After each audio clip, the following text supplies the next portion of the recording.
So Mary, tell me about the boldest idea you're sitting on right now. What is the thing that you haven't done yet, but you know you need to do? So first of all, I'm glad to be here, grateful to see all of you. But I'm even happy they let y'all eat before we talk. Because I didn't want anybody to be hangry in here at all. So I'm glad that you all have some food. The question is, are you hangry? Did you get to eat?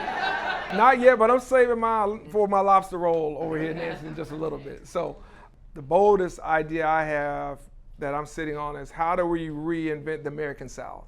However we reinvent it, I think it comes through Montgomery. I think that Montgomery, as the birthplace of the civil rights movement, stands as the most historic city, in particular for the progress for black people in this country from slavery to freedom than any other space. Because you got Selma about 40 miles west, where we just celebrated the signing of the Voting Rights Act, which came right after the Civil Rights Act of 1964.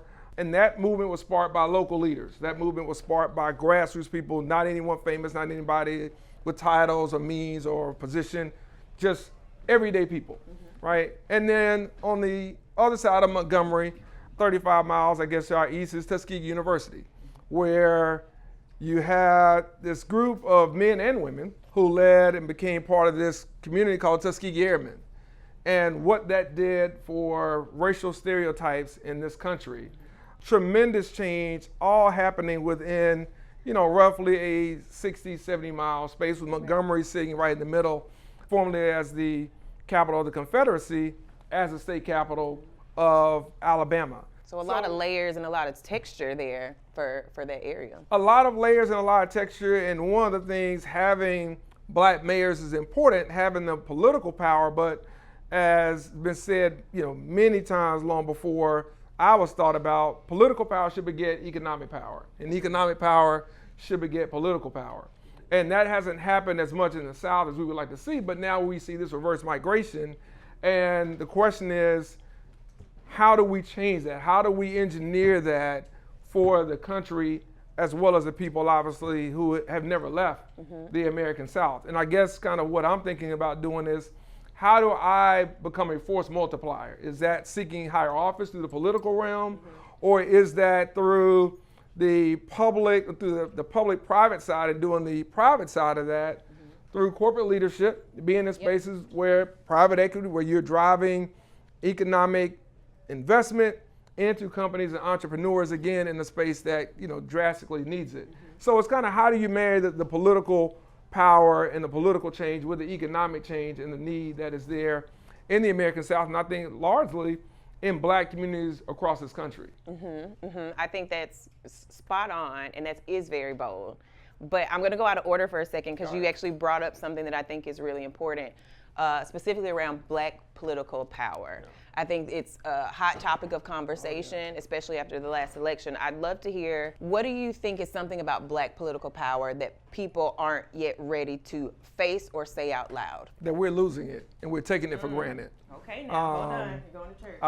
I think that's the thing that we have to say out loud, is that we don't invest in local races the way we should. We get caught up in personalities and superstar races once every 4 years, while the other side is working at the federal level. And we'll throw tens of millions of dollars at one race as opposed to putting just millions of dollars in several races locally. The other side has worked just the opposite.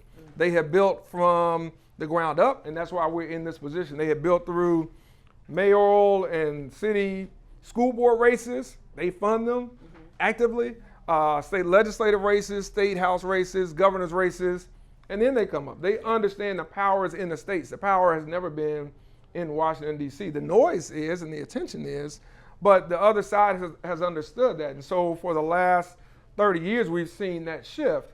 And I think for black political power, in particular mayors, and I'm the immediate past president of the African American Mayors Association, one of the things we talk about with all the mayors, whether they're from Chicago, L.A., or whether they're from Savannah, Georgia, or Little Rock, Arkansas, or Birmingham, we talk about gaining power, but we don't talk about how to protect it, and so that we don't lose it. And I think that is the challenge, and that takes, a focus and understanding how power dynamics work politically in this country. I'm not sure that a lot of people even though well-intentioned, really have a grasp of that. So we've got to make sure we don't lose the black political power that we've made post-1965, and I think we're at risk of losing. I think we've already lost some of it.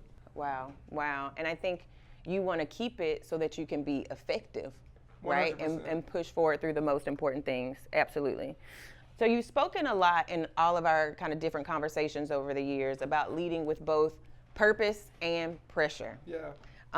And I think a lot of times leadership in that way can come at a cost. Can you tell me a little bit about, that one strike a nerve. Can you tell me a little bit about a decision you've made recently that kind of is in service of your long-term vision for Montgomery? And what did it cost you in the short term?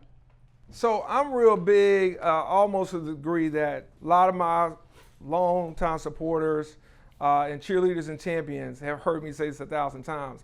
I'm not as much into symbols as I am systems.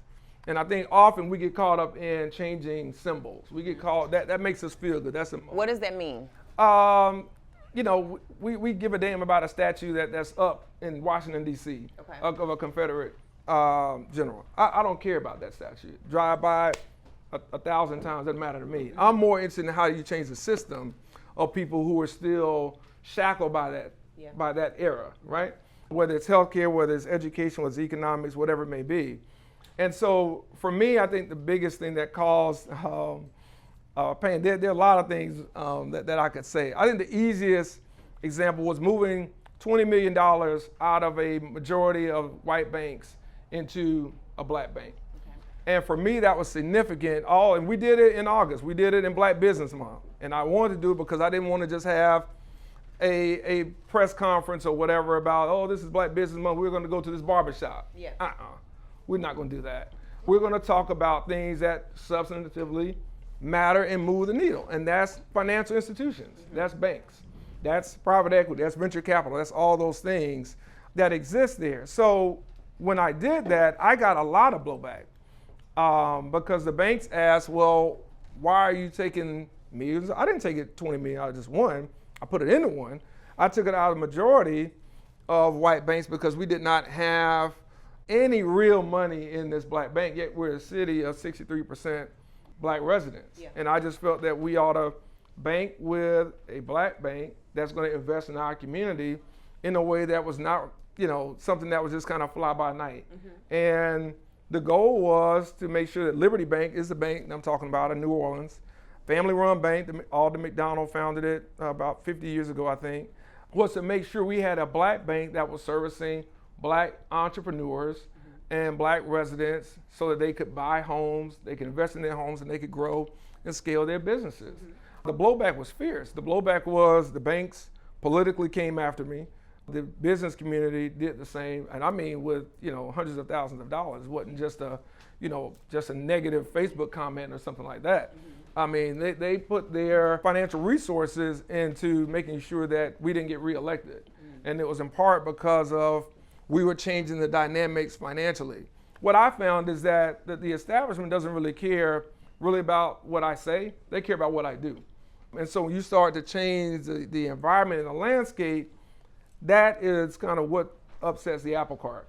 And so the challenge has been when you make those type of changes or you say that we're going to enforce our minority participation in our city contracts, in the things in our procurement, that is shifting something from somebody who almost feel like it's their birthright. That because it was granddaddy's they were a general contractor, well, we should be the largest general contractor. Well, because they were the electrical company that the city used, we should be. Well, how do we empower these other entrepreneurs, these other small businesses? And really spread the wealth. And spread the wealth. Economic opportunity. Yeah, so when you do that, the blowback is fierce. The blowback was fierce then, but the community stood with me. And that ultimately was the most important thing. But it comes with pain now. I mean, I'm not going to sit here and say it doesn't come with a cost. The cost is high, which is why a lot of people don't do it. I mean, so I just want people to understand that. But for us, it was the right thing to do. Those other banks are still doing well. And Liberty Bank has been doing well in our market and can do a little more. And I've told the CEOs that. So we're going to continue to press them like we press the other banks too. But we needed them to have the capital to do it because really they didn't have much. They may have had $2 million. I think it was even less than that. So that put them as a second highest bank that held city funds in our city. Yeah. So that's what we want to do, is to send a message again about systems and not just symbols. Yeah. So a lot of opportunity being created, but certainly at a cost. Yeah. As these cities are all now fighting for kind of investment and talent and innovation, how do we ensure that our community is a part of building this new narrative and pushing towards the future? How do different cities work together, right? You were the past president of the African American Mayors Association. How are you all working together to ensure that voice is there in the future? I think by talking to rooms like this about the progress that's happening and making sure that people understand that cities are changing each and every day. And how they change often depends on the leadership, but also the type of partnerships that we have. For us, we're very big in Montgomery on public-private partnerships. In some ways, that's a necessity, but in other ways, it's because we know it works and we know that it has an impact. And I think with a lot of my colleagues, that's something that we all recognize, and that was before what happened, last November. We really enjoyed probably the best 4 years that cities have had easily in the last 50, if not more, from direct investment from the Biden administration.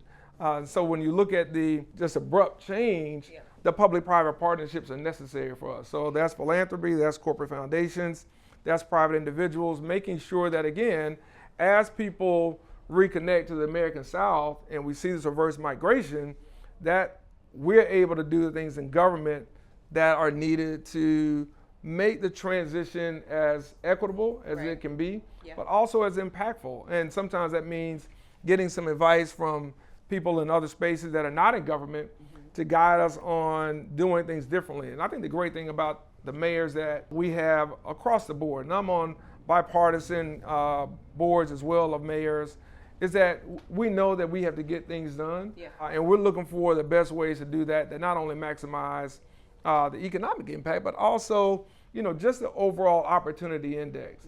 Are we making a difference? And when we leave this stage, can we look back and say this policy, this practice, this procedure actually changed things versus what it was when I came in? And I think 9 out of 10 of us want to do that. 9 out of 10 of us are willing to sacrifice and then work with others to get that done. All right, last question. All right. What's your call to action? What is your call to action for the people in this room going forward? I think the call to action for people in this room is to use your platform and use your resources to invest and partner with local government, local leaders, wherever they may be. Those who you think share your vision and your values. We're a global society. We all understand that. And to make sure that, as you look at how you spend your time and talent, it's with people that can create the type of impact that we all want to see. I think we're all here for a reason, and we have to decide what that reason and what that calling is going to be by many in this room who are not elected, never want to be. Good for you. God bless you. But can still play a substantive role in change and impacting, because what's happening right now is, I don't want to say all that's left, but a lot that's left is at the local level. And again, we have to protect that. We have to strengthen that and grow that, because that's where, whether it's our education systems, healthcare systems, any of the things that we know matter to the quality of life, where we can most immediately make a difference and see that difference.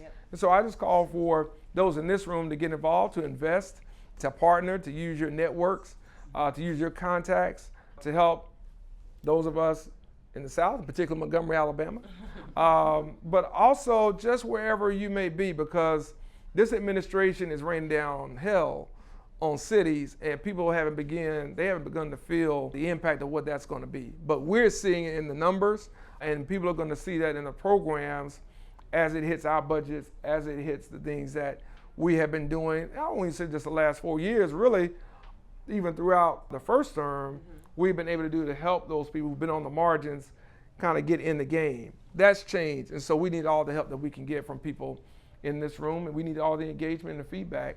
And I think that we can do it together. I think it's a mountain that we can climb, and a mountain that certainly we can conquer, but I think it has to be everybody working together to do that. So the bottom line, support your local leaders. Absolutely. And ladies and gentlemen, Mayor Stephen Reed. Thank you so much.